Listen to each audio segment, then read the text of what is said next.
Hey everyone, welcome back to the channel. Today we're taking a close look at the KA-50 in War Thunder. Old Man Victor.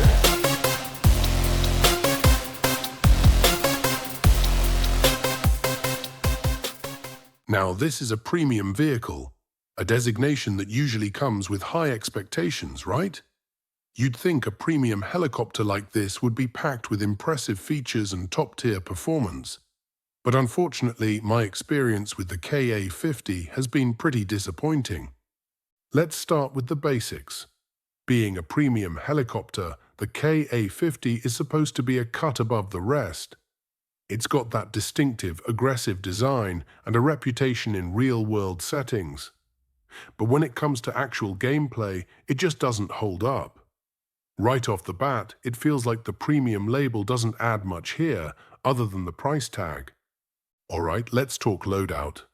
One of the biggest issues I've had with the KA-50 is the lackluster selection of weapons. Now, in most premium vehicles, you expect some unique or high-impact options that set it apart from regular vehicles. But with the KA-50, it feels like they missed the mark. Sure, you get the basic missiles and rockets, but there's really nothing special here that makes it stand out on the battlefield. In practice, the loadout feels too limited and lacks the firepower to make a real difference, especially when you're dealing with heavily armored targets or enemies with agile counter-maneuvers. It's like, yes, it can do damage, but not enough to justify its premium status. You end up feeling like you're bringing a knife to a gunfight, especially in higher-tier matches where you're up against enemies with way better options.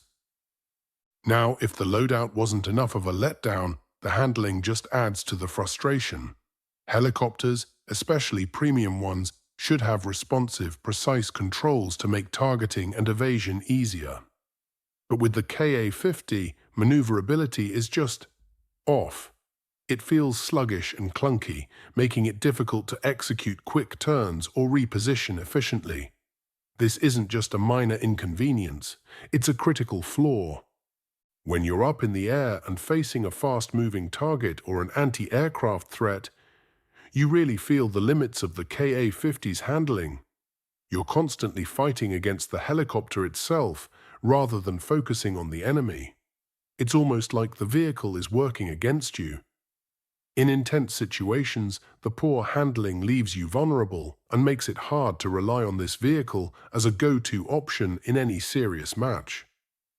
To put things into perspective, let's compare the KA-50 to some other options you might have in War Thunder.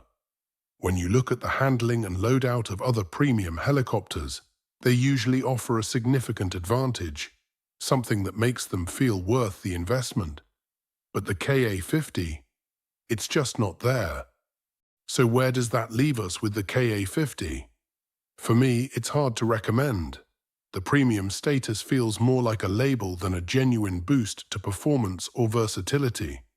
Between the poor loadout and the frustrating handling, it doesn't live up to what you'd expect from a premium vehicle. If you're considering spending money on this helicopter, I'd suggest looking at other options first. War Thunder has plenty of vehicles that actually deliver on what they promise, and the KA-50 just doesn't make the cut. Honestly, for the same amount of money, you could probably find something much more reliable and fun to play. Thanks for tuning in.